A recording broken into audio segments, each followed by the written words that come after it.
बोले गोविंद भगवान की।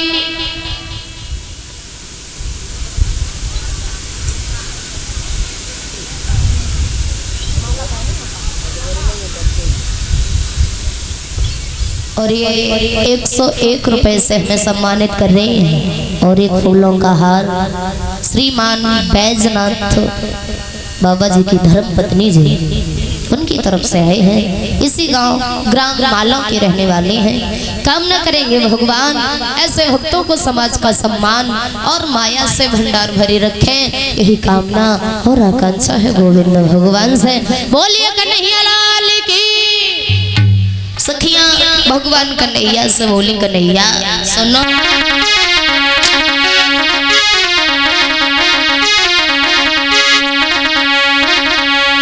ऐसा करो तुम हमारे साथ में महाराज लीला करो कन्हैया।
कन्हैया ने देखा बड़ी रमणीक जगह है तो क्या किया, अरे मुरली लैया तन में तब धीमी श्याम बजाई,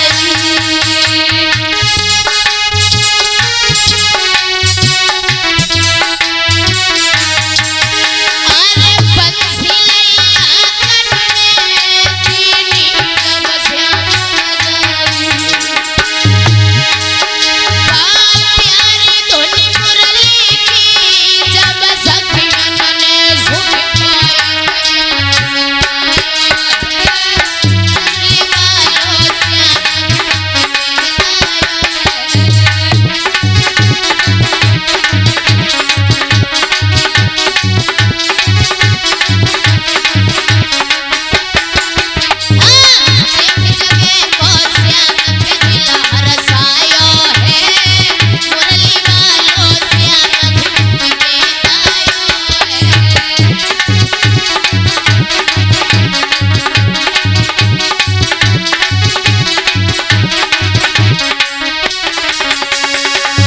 जैसे ही भगवान कन्हैया वहाँ रमणीक जगह पर पहुंच गए, बड़ी सुंदर जगह बनी। माताओं बहनों ने किधर को बैठो हटके, इधर को वहां पे जगह करो तो कैमरे के पास में।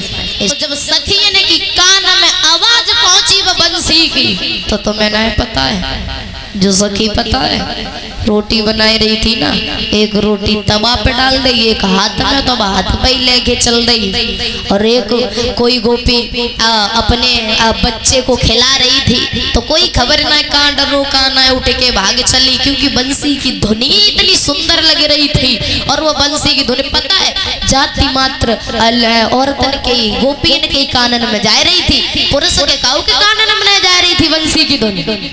और जैसे ही गोपियों ने बंसी की धुन सुनी, कोई गोपी श्रृंगार कर रही है तो आंखें की चीज लगाने वाली लगाई ली माथे पे, और माथे की लगाई ली तब कोई श्रृंगार नहीं। कैसे गोपियां भगवान कन्हैया की मुरली की आवाज सुनकर के पागल हो गई कि ऐसी बजाई गई। कन्हैया ने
का श्रृंगार किया कि उलटो सीधो श्रृंगार करो, बड़ा उल्टा सीधा, कोई समझ में ही नहीं आ रहा कैसा श्रृंगार कर रही है सखियां। बड़ा अजीब तरीके का श्रृंगार।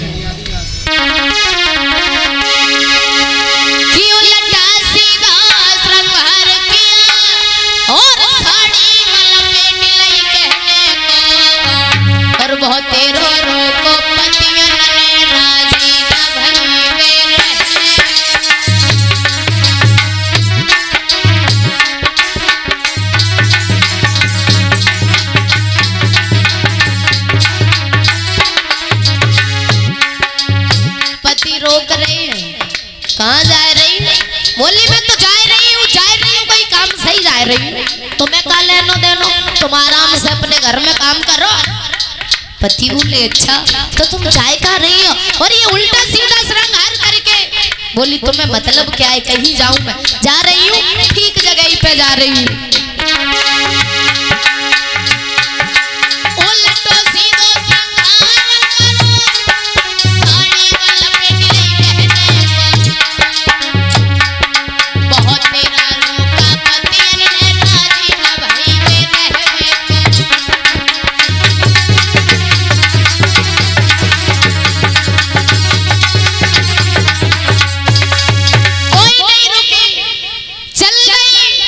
और जब सखियां चली, सुबह बसुरिया की आवाज कहाँ पहुंची, कहाँ पे? और ये 100 रुपए श्रीमान रविंद्र यादव ग्राम मालों, 100 रुपए श्रीमान रविंद्र यादव भैया जी की तरफ से आई, जो ग्राम मालों के रहने वाले हैं। कामना करेंगे भगवान ऐसे भक्तों को हमेशा खुश रखे, घर में सुख शांति बनी रहे, हमेशा घर में खुशियों की बधाइयां बजती रहे, यही कामना और आकांक्षा है गोविंद भगवान से।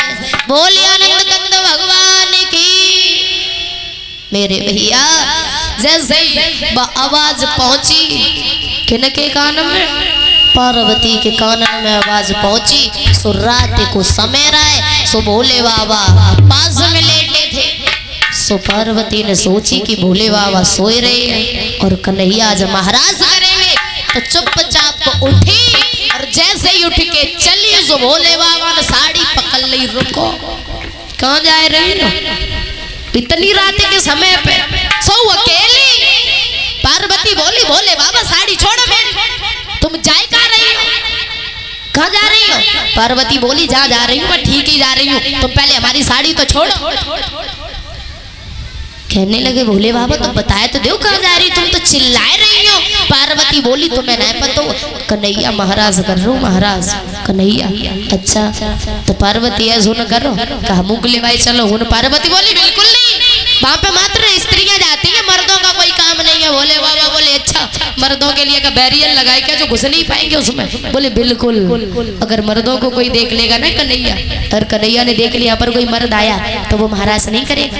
अच्छा तो पार्वती ऐसो करो, आज हम मने ना तुम्हारे संग ही चलेंगे, ऐसो करो तुम हमें जनानो बनाए ले, कछू तो करो लेकिन हमें ले चलो महाराज, हम देखेंगे महाराज कन्हैया को। भोले बाबा हट कर गए। सो पार्वती बोली तुम मान नहीं रहे भोले बाबा, तुम्हें जनानो बना लिया, फिर तुम्हारी 1.5 हाथ की दाढ़ी है सो कहाँ जाइए? भोले बाबा बोले बात हम घूंघट में ढके लेंगे। अच्छा और फिर जनानी वाली चाल चलनी आती है? वो तो सब तुम चलो पहले हमें जनाना बनाओ, जनाना। और जैसे ही इतने वचन सुने सो पार्वती श्रृंगार की सामान लेके आई, साड़ी बड़ी सुंदर लेके आई। सो भोले बाबा को जनानो बनाने लगी, जनानो। पार्वती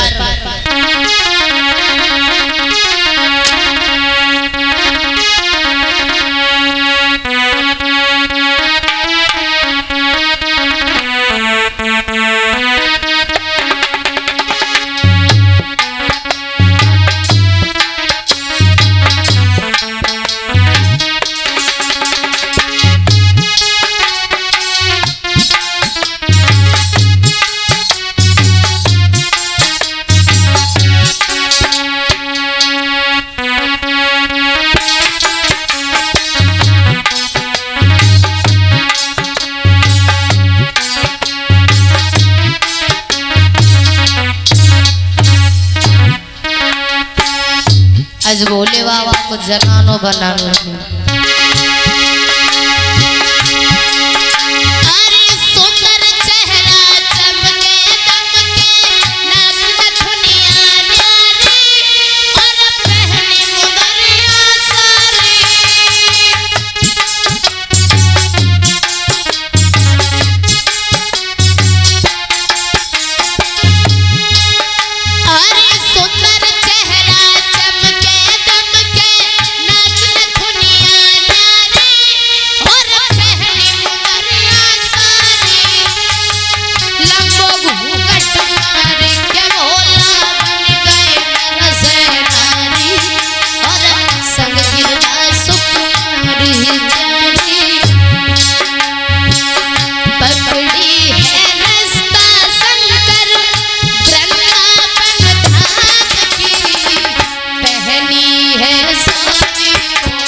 शरीर है भोले बाबा का, श्रृंगार किया बहुत सुंदर पार्वती ने। अरे सुंदर चेहरा चमके दमके नाक नथुनिया न्यारी और पहनी मुंदरिया सारी।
भोले बाबा जनानो तो बनाए दो, पार्वती बोली ले जनानो तो मैं बनाए दो, मैं 1.5 हाथ की जो दाढ़ी है सो कहाँ जाए। जैसी पार्वती नाराज भाई सो भोले बाबा ने घूंघट लगा, बोलो देखो ढके गई क्या ढके गई। एक बात सुन ले, अगर जो घूंघट तुमने नेक नीचे से ऊपर कर दो ना है तो तुम्हें पता ना है का हुए। बोली बिल्कुल तुम चिंता मत ही करो, चलो। अब भोले बाबा चल दिए जनाने बन के, और भैया जब चल दिए पहुंच गए कहाँ, महाराज हो रहा था वहां। तो सब स्त्रियां अंदर थी, तो कन्हैया ने 2 लड़कियां लगाई दी थी पहरा पे कि पहले तुम इनको पूछोगी कहाँ से आई हो, किन की पत्नी हो, उसके बाद अंदर घुसने दोगी। बोली ठीक है। अब सखियां आती हैं, गोपियां पूछती है कि नहीं पत्नी हो, कहाँ से आई हो, तो गोपियां बता देती हैं, अंदर घुसी आती। तब तक पहुंच गई पार्वती। पार्वती आगे रहे और भोले बाबा पीछे पीछे जाए जनाने बने। सो पार्वती जैसे ही गेट तक पहुंची सो रोक लो सखिया ने, ठहरो ठहरो बड़ा जल्दी है, कहाँ से आई हो। बोली मैं नहीं जानती, कैलाश पर्वत से आई हूँ। अच्छा हाँ भोले बाबा की पत्नी हो, हाँ पहचान लिया पहचान लिया, जाओ जाओ जाओ। अब पार्वती तो अंदर चली गई और भोले बाबा बेचारे पीछे ही खड़े रही कुल देर हुई। तो पीछे मुड़ के देखो पार्वती ने। पार्वती बोली क्यों सखियो इन्हें काय को रोक लो तुमने। बोली देखो तुमने तो बताया दी कि हम कैलाश पर्वत से आई हैं, भोले बाबा की पत्नी हूँ, लेकिन जे कुछ बोली ना नहीं तब जमीन इनसे पूछ रहे हैं। अब जो इतने वचन सुने सो पार्वती पीछे लौट के आई और मोर जो जलाई के बोली मोटेड़ू करके मने करी थी मती चलो। अब हम कहाँ गए थे, भोले बाबा घूंघट से बोले धीरे से, कछु कह दो भीतर चले जाए, फिर तो कछु चिंता ना है। सो पार्वती खड़ी रही, बोली सखियो तुम्हें पता नहीं जी कौन है? हमें नहीं पता कौन है। हाँ, तुम्हें नहीं पता है तो पार्वती बोल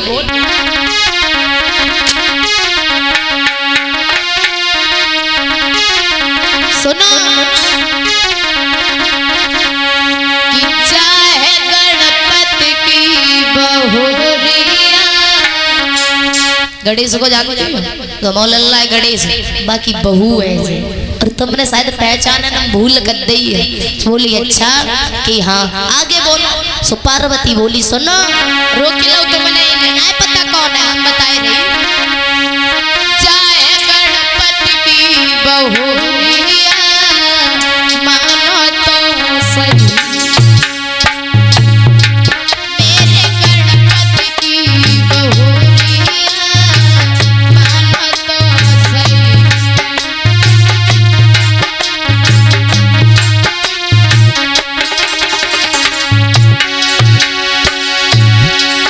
अरे मानो तो सही,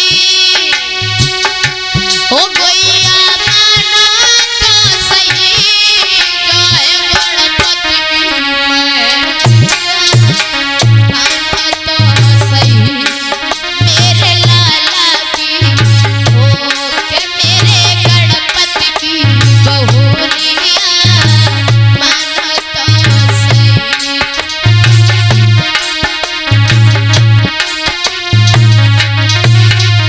सुनो कुछ दिन पहले अपने लला की घर में करी सगाई। हाँ, कुछ दिन पहले अपने लला की घर में करी सगाई। अरे अत सुंदर बेटा की दुल्हन,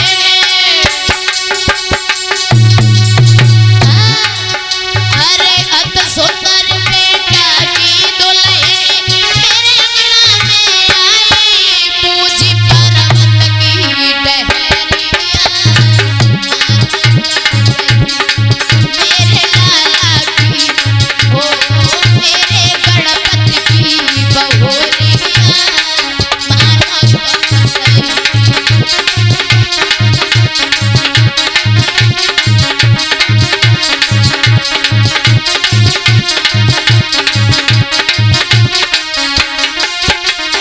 जैसे इतने वचन सुनने सुबह सखियां बोली अच्छा तुमने बहुत गलत काम करो। का गलत करो बताओ? बताओ लाला की शादी कर ले जाओ तो खबरी में पठवाई, भूल गई थी का? खबरें तो भिजवाए देती। सो सखियां बोली कर ले शादी अपने लाला की खबरें में पठवाई, तुमने कर ले शादी अपने कुंवर की खबरें में पठवाई। घूंघट ने कहत देखे, अरे कैसी बहुवरी आई, कैसी गणपति की मैं जाए गणपति की वो मेरे बेटा वो मेरे लल्ला की बहुरिया मानो तो सही।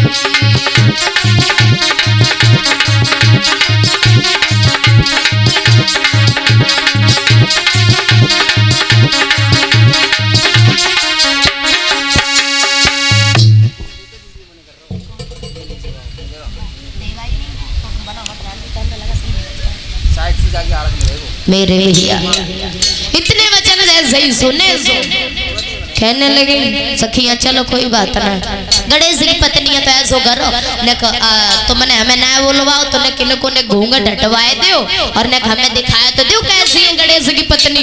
सो पार्वती बोली अच्छा तुम बड़ी अच्छी आई, बहू देखने में पैसा लगाता है पैसा, और रजरत्ता चंद बहू नहीं दिखाई जाती, कहीं कैलाश पर्वत पइयो आराम से तुम्हारी सेवा करवाई अपने छुप गई फिर तुम्हें बहू को मुंह दिखाई। बोली कोई बात नहीं जाओ अंदर। सखियां सब बैठी थी अंदर, तब तक भोले बाबा पार्वती पहुंच गए। अब बैठे जैसे ही बैठ गई सो भगवान कन्हैया ने देखो सो बोली क्यों सखियो तुम इतनी और हम तो अकेले ही हैं, हम अकेले ही हैं। सो कन्हैया बोले देखो सखियो हम नहीं महाराज कर पाएंगे, हम किस किस के साथ में महाराज करेंगे। सखिया बोली कन्हैया तुम्हें महाराज तो करना पड़ेगा।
भोले बाबा को सो कन्हैया शर्माए गए और जब शर्माए गए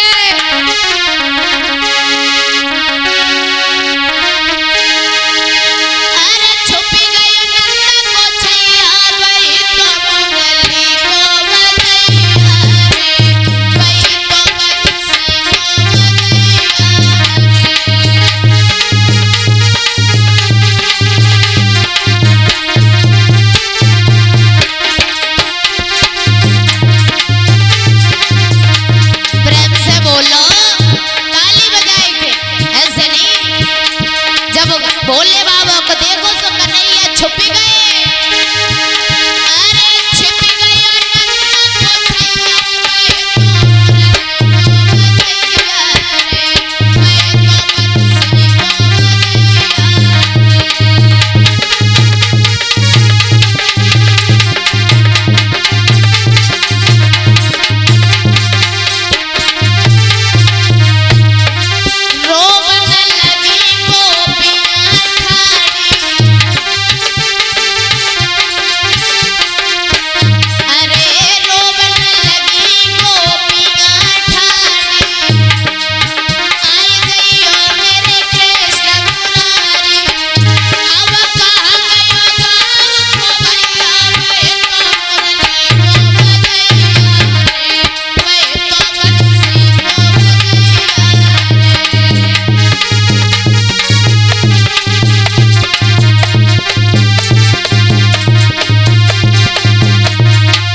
छिप गए तो वहीं पे भोले बाबा का एक नाम पड़ा, भोले बाबा का। इस तरीके से भगवान ने गोपियों के साथ महारास लीला की और जब महारास लीला की भोले बाबा का नाम पड़ा गोपेश्वर भगवान। बोले गोपेश्वर भगवान की। बच्चों बैठ जाओ, आप लोग खड़े के हुए इधर उधर, जगह नहीं है। है माता, बैठ जाओ, देखो खड़ी हूँ अच्छा नहीं लगता है। कोई बात ना, घास है, आराम से बैठिए, कपड़ा ना गंदे हुए हैं।